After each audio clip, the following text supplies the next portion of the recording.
Good rising, brethren. This is Big Judah coming to you guys from California.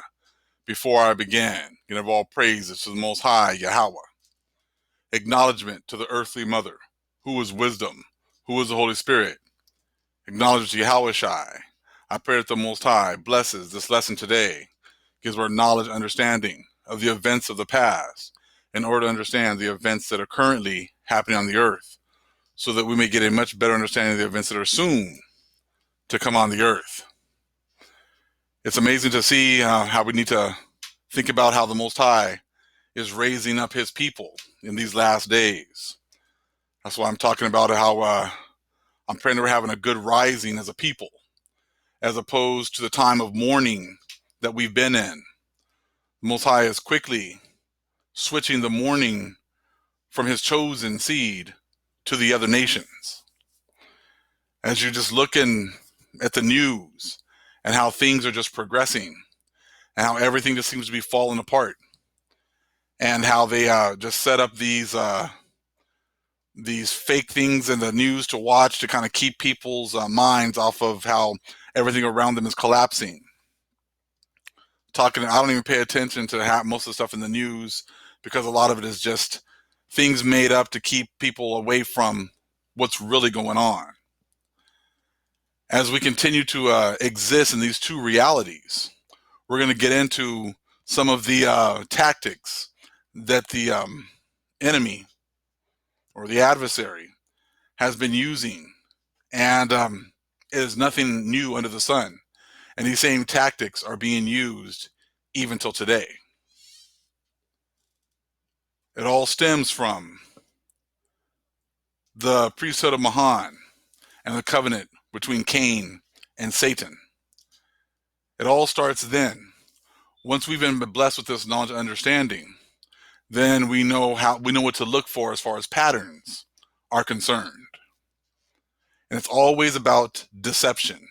It is always about hiding who the true people are. It is always about hiding their true place in this world. That's what it's always been about. And that's what it is also all the way till today. Nothing new under the sun. And you're going to see something that the Most High showed me that's pretty amazing about how even till today, they use exactly the same tactics they used before.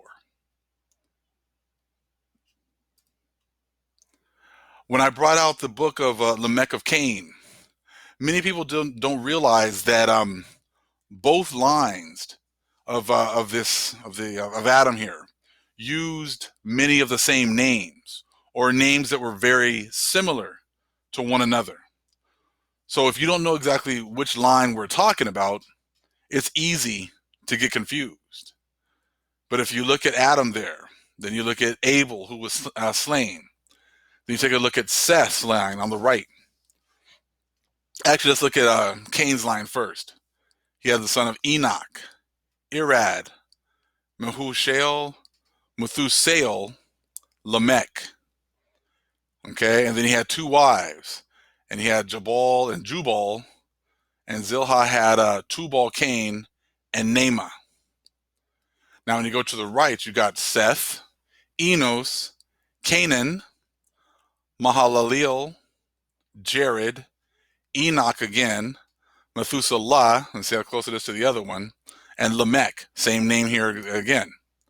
But the Lamech on the Seth side had Noah, that continued after the flood with Japheth, Shem, and Ham. Now, they use, these names to cause confusion. And I saw even in the comment board, a lot of people were like, well, hold on, was Enoch was a good person, or Enoch was of the line of Seth? Well, like, there's two of them. As you can see, you got Methusael and Methuselah. If you don't know what to look for, they'll switch names or change up a little bit of spellings here and there, and it'll be talking about a totally different seed line, and it's easy to make that mistake. What you're going to see today is this tactic is being used all the way till today.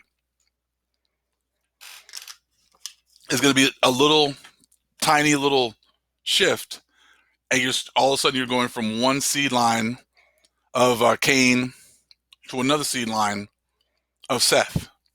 And that's true all the way till today. Again, here we go again. We got Adam and Eve. We got Abel. And we got these names right here. You see Enoch on the on Cain's side and Enoch on Seth's side. You got Mehujael right there. But you got Methusael and Methuselah. But they got both of them with Lamech. So you got to be very careful when you're reading, because sometimes you're not sure exactly which, line we're discussing. And this is a very, devious tactic that has been used. And like I said, and it's definitely been deployed all the way till today. You're going to see nothing new under the sun.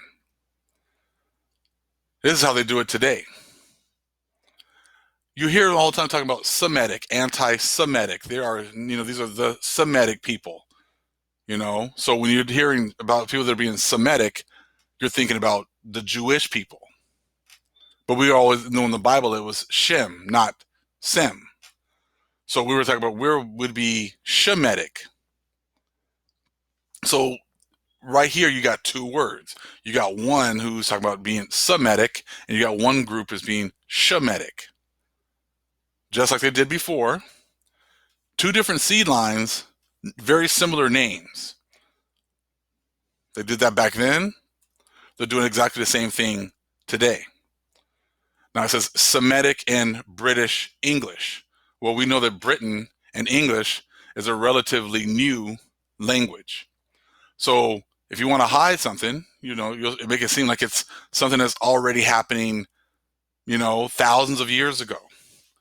But if this is British or English language, this is pretty much a new rendition of the word, right? So you got, or less commonly, Shemitic.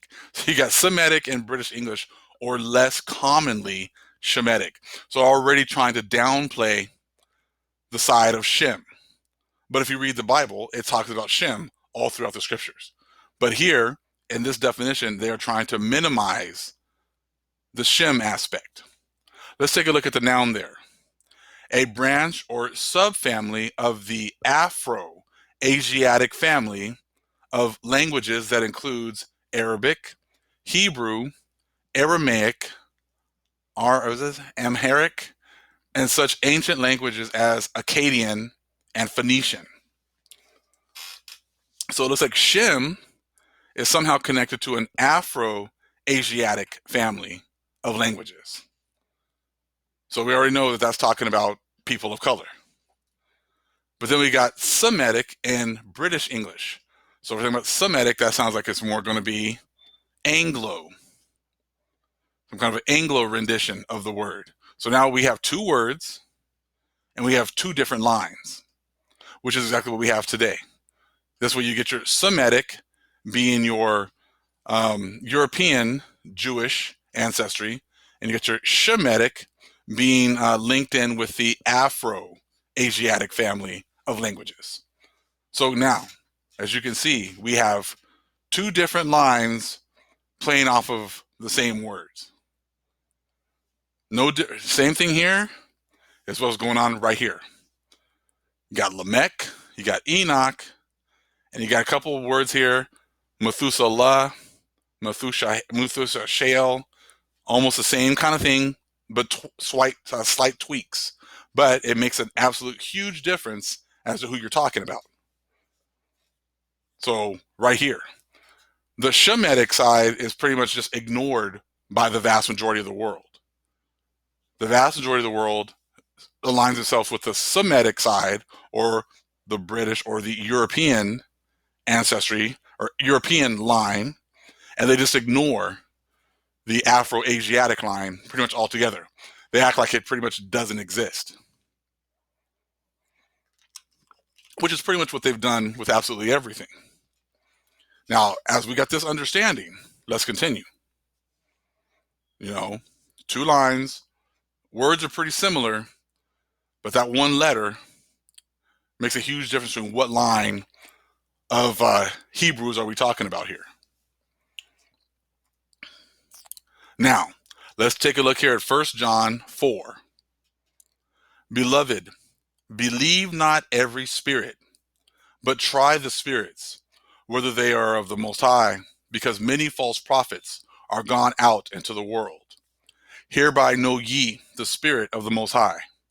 Every spirit that confesseth that Hamashiach Yahushai is come in the flesh is of the Most High.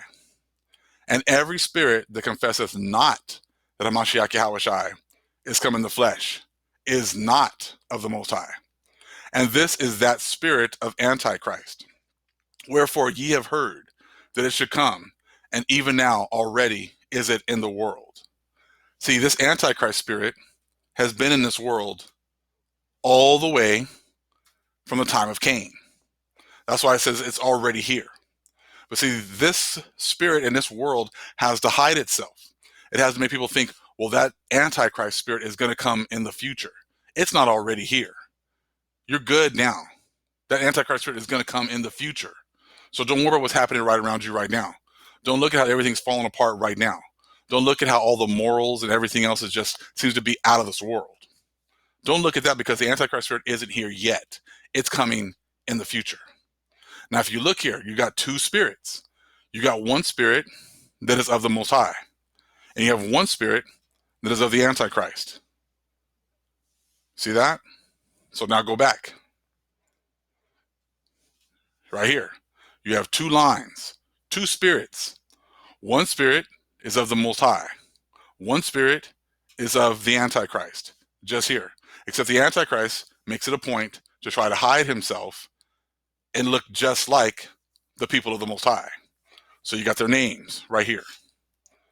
Just like this right here. Just like this right here. Just like this right here. Similar, but different. That's why it's really important to make sure you take a look at this information. And right here, Semitic, Shemitic. Two lines. One is of the Antichrist. One is of the Most High. Just like the scripture says right here. So how are you going to know which one's which? By trying the spirits, whether they are of the Most High. Because there's many false prophets that are gone out into the world. And how do you know? How do you try them? Hereby know ye the Spirit of the Most High. Every spirit that confesseth that Hamashiach Yahushua has come in the flesh is of the Most High. So you have to admit that he came in a fleshly body. He looked a certain way. His people looked a certain way. The Antichrist spirit is going to say, it doesn't matter what he looks like. I'm going to give you a pretty picture that I'm going to tell you what he looks like, even though it's not substantiated with any scriptures whatsoever. You're just going to have to take my word for it, that this is what he looks like, because this is the Antichrist spirit. And number 3, and every spirit that confesseth not that Mashiach Yahushua has come in the flesh is not of the Most High. And this is that spirit of Antichrist. So you're going to have one group that's going to say, yes, this is what he looks like. This is what his people look like. And these are the people you need to follow, because these people are of the line or the bloodline of the Most High. You're going to have another one that says, another group that's going to say, it doesn't matter what he looks like. I'm not going to go off what it says in the scriptures. I'm going to make up my own picture, and this is what you're going to follow. Very simple. And they're going to make it seem similar. So like I said, so now we got it again. Semitic, Shemitic. Which one is of the Antichrist? Which one is of the Most High? Which line? We'll find out right now. You got the left-hand side right here. Biblical description of a Mashiach, Yahushai. On the right side, you get the biblical image of the beast. You get to making another Yahushai. Got this one from my brother Judah Stand Up on Instagram. You got some really good posts. Been seeing quite a few. I'm going to be bringing out quite a few videos in the next, next few days. He says, "How much longer are you going to worship your slave master?" There's only 2 lines. But see, what they'll do is this. Oh, well, you're worshiping. You're doing exactly the same thing because you're worshiping a black Christ. No one's worshiping anything. All we're doing is giving you what it says in the Bible he looks like compared to what Cain's line says he looks like. No one's worshiping anything. They're just bringing what one The description of the scriptures that people say that they love so much. This is what Yahweh looked like. This is what his people would look like. And these were the ones that were given the authority over the scriptures.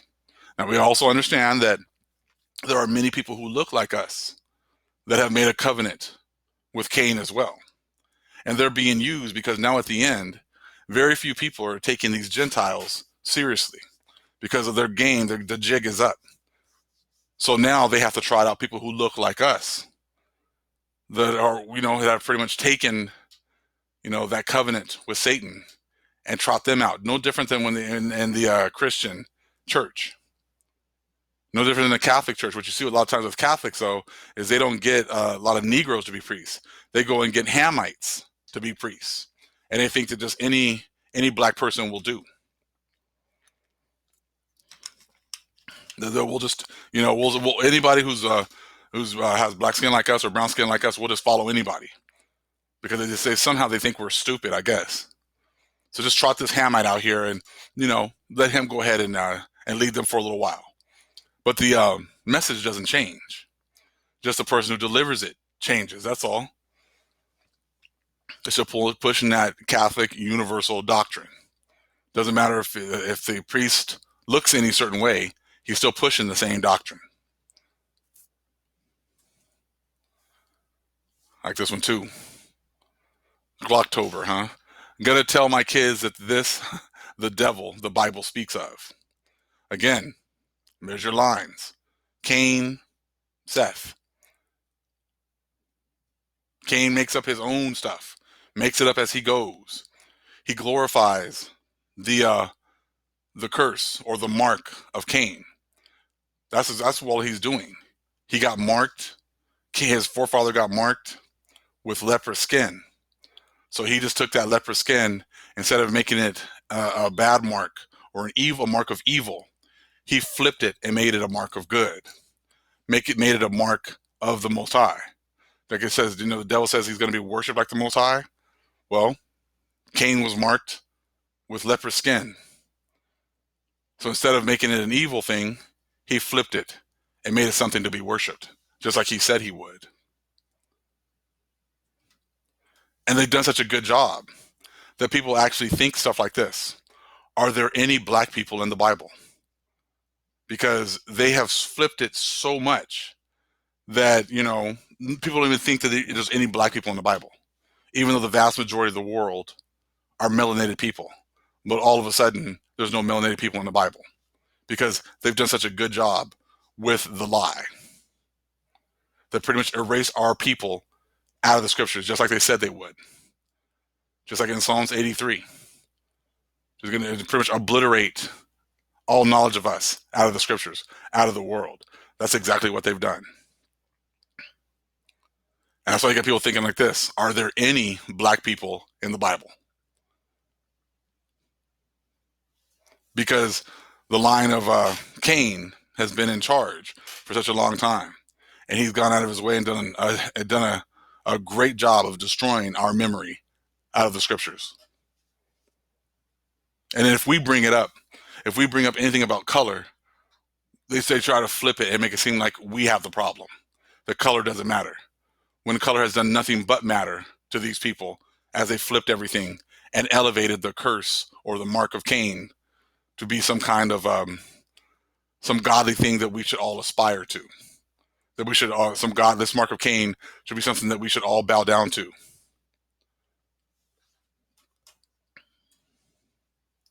I saw this morning from Judah Stand Up, and I thought it was a great post that pretty much sums it all up. It says, a people will never be free when they worship a God assigned to them, and they could never respect a black father in the home when they have a white father hanging on the wall. They've used that image to destroy our families. They've used that image to elevate the white man, not only in his own home where he can be a king, because the whole world has set up the white male to be godlike. But then when our own people put that image of the white man in their house, now it has turned our homes upside down. Now our women won't respect us. Now our children won't respect us because they're looking at they see a picture of a white man being elevated above all men, and therefore lose the respect of their own Hebrew men in their own homes. But that all comes down. That all comes down from the seed of Cain.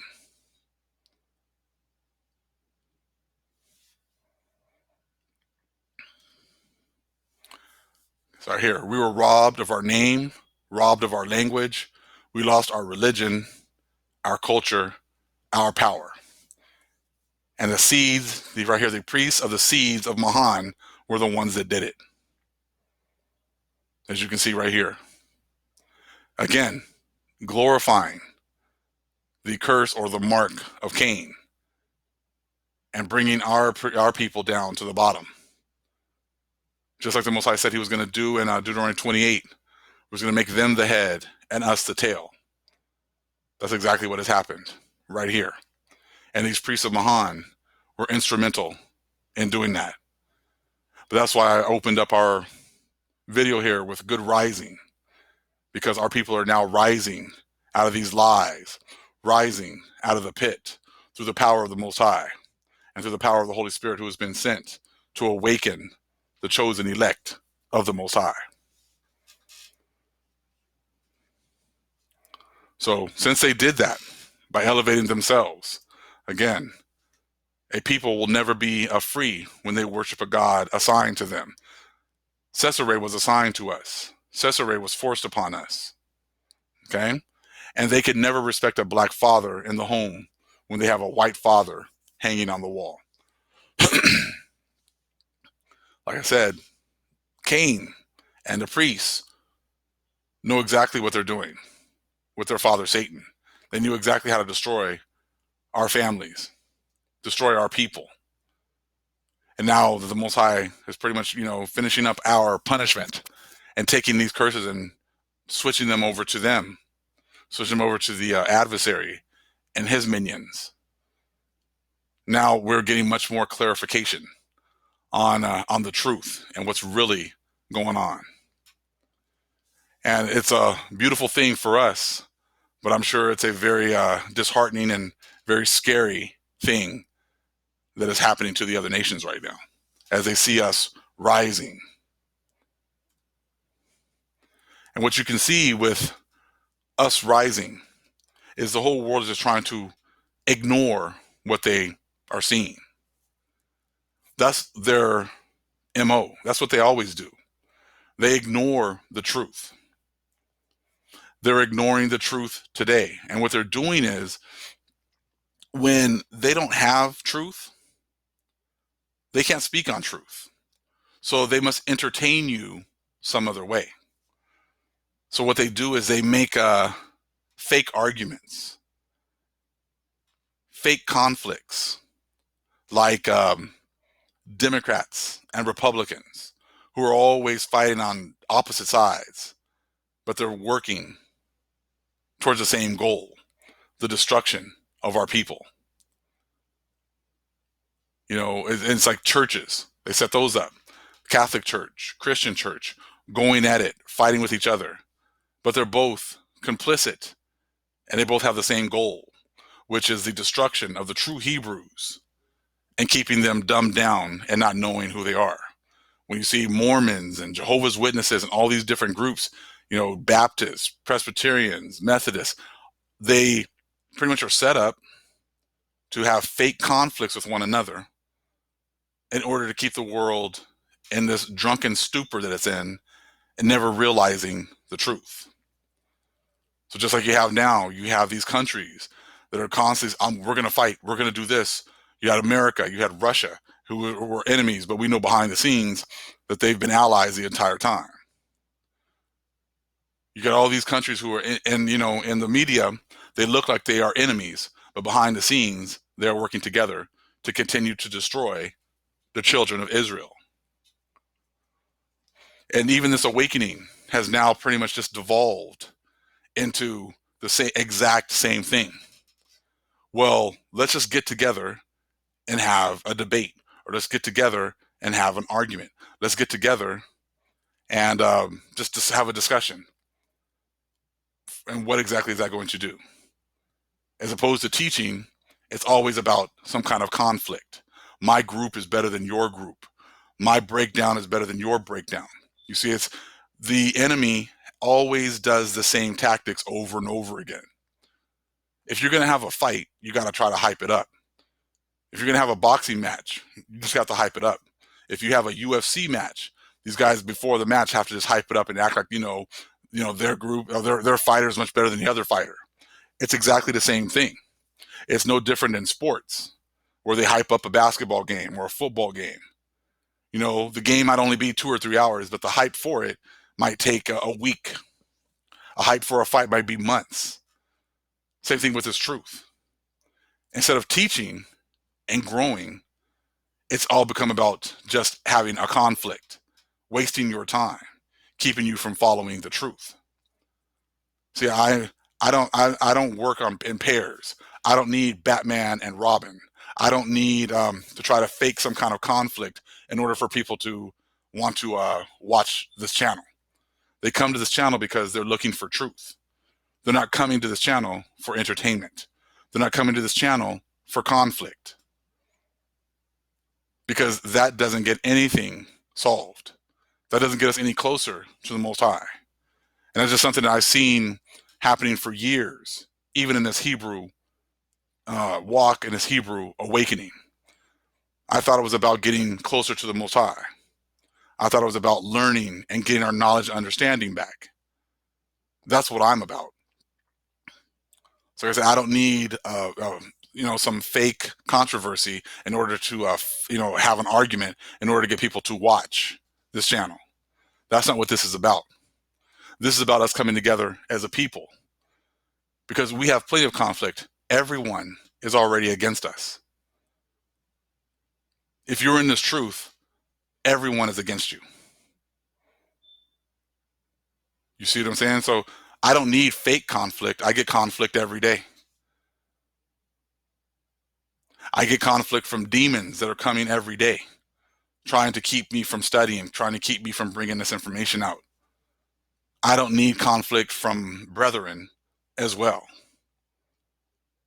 We need to come together and work together in order to get, down to the bottom of this, of these lies that we've been given.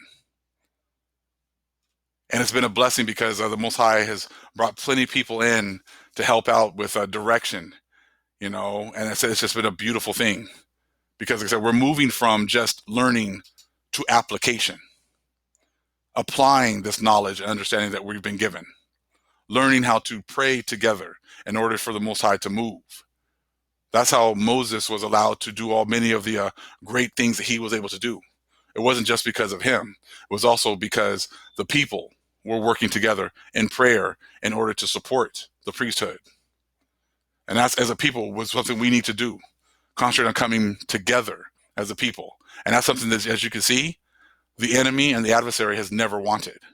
They never want us together. They always want us fighting. They always want us, at each other's throats. They always want the men and women fighting, because they know that once we come together, it's game over. So they'll do anything. They'll ignore everything that we're doing, supposedly, but they're not ignoring. They're watching everything that we do. But they'll make it seem like, now the awakening has just pretty much devolved into arguments, fights, and debates. When we're doing much more, there's much more to us than just that. Good rising, family. All praises to the Most High, Yahweh. Acknowledgement to the earthly mother, who is wisdom, who is the Holy Spirit. Acknowledgement to Yahweh Shai. Shalom.